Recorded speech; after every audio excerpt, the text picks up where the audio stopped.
오늘은 많은 분들이 건강한 식사 습관이 무엇인지 궁금해하고 있는데 아침 식사가 중요한가요? 아침 식사는 사실 가장 중요한 부분이기는 합니다. 아침 챙겨 먹기가 너무 힘든 사회가 돼서 아침 드신다는 분들이 잘 없으시긴 하더라고요.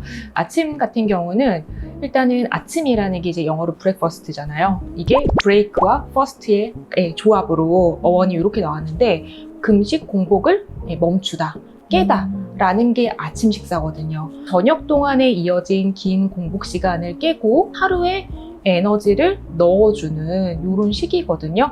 근데 아침 식사를 거르셨다? 그러면 시동이 제대로 안 걸린 상태로 덜덜덜덜덜 하면서 하루를 살아갈 수도 있다가 되는 거고요.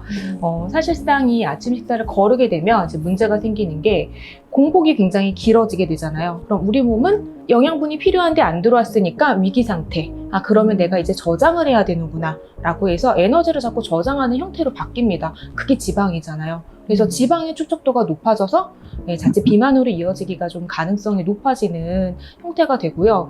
두 번째는 아무래도 아침을 거르게 되다 보면은 먹는 식생활이 되게 불규칙해지게 되죠. 근데 이게 장기적으로 지속이 되면 결국은 영양 불균형이 오게 됩니다. 그러면 몸 안에 대사라든지 이런 부분들에 문제가 발생하게 되고 또다시 비만이나 생활습관병의 문제, 대사증후군 이런 부분들의 문제까지 야기할 수가 있어요. 그리고 세 번째는 공복이 오래 길어지다 보니까 혈당이 떨어지거든요.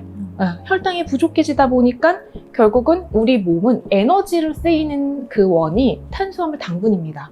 그럼 몸 안에 혈당이 부족하면 뇌신경세포들이 잘 활성화가 안 되겠죠.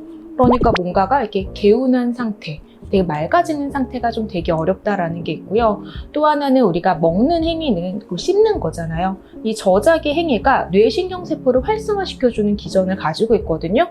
그러면 내가 아침을 거르면 이런 행위들이 없다 보니까 뇌신경세포가 자꾸 둔화되게 되고 그러면 학습이나 작업의 능률 자체가 좀 떨어지게 될 수밖에 없다. 이런 부분들이 또 있습니다.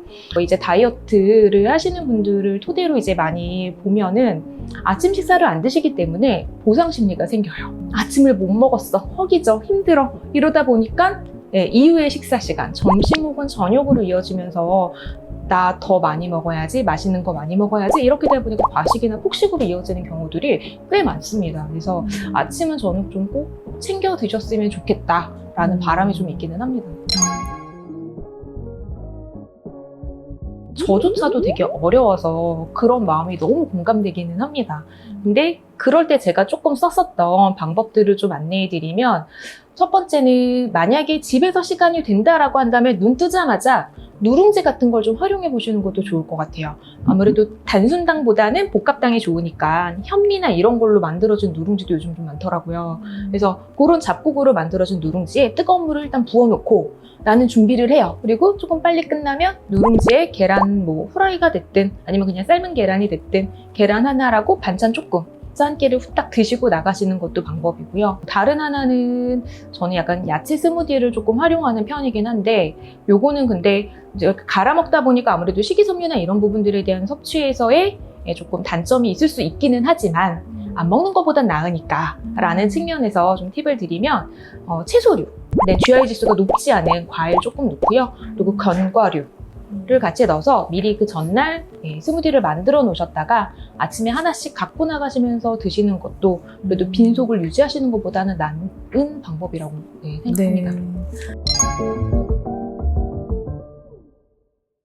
안 먹는 것보다는 낫다 이럴 수도 있기는 하겠지만 문제는 이제 편의점 도시락 같은 경우는 아무래도 대중의 입맛을 사로잡아야 되잖아요. 대부분 먹어보면 맛있다라는 건 결국은 짜고 달고 약간의 맵고 이런 것들이 다 되어 있을 때 우리가 맛있다고 느끼거든요. 그러니까 이런 것들이 굉장히 충실해서 잘 나온 제품들이기 때문에 사실 사람 몸에는 그렇게 이롭지는 않다.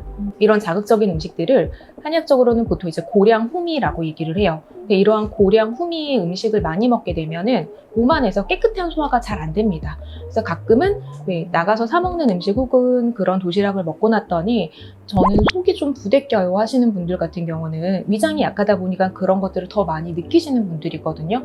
그러니까 깨끗한 소화가 안 되면 몸 안에 노폐물로 쌓이겠죠. 나가질 못했으니까.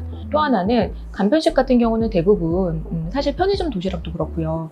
단백질이나 섬유질에 대한 부분들은 조금 부족해요. 그러다 보니까 섬유질과 단백질이 많은 음식을 먹었을 때 우리가 좀 포만감을 쉽게 느끼는 건데 그런 포만감이 부족하게 되면은 빨리 배고파지고 먹은 것 같지 않고 그러다 보니 뭔가를 더 먹게 되죠. 그러면 비만으로 이어지기가 쉬운 상태가 됩니다. 결국은 이런 것들이 우리 몸은 순조롭게 순환이 잘 돼야 되잖아요. 거기에 정치를 자꾸 유발시킵니다.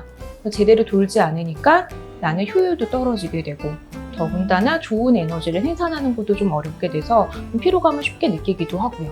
잘 붓기도 하고요. 그래서 이런 부분들이 좀 문제가 될 수는 있어서 되게 제대로 갖춰져 있는 한상의 차림이 아니더라도 이왕 드실 거면 그래도 조금 좋은 음식을 드셨으면 좋겠다 라는 바람은 좀 있습니다. 건강으로 가는 길과 아름다워지는 길은 같은 길입니다. 우리 모두 예뻐지자규.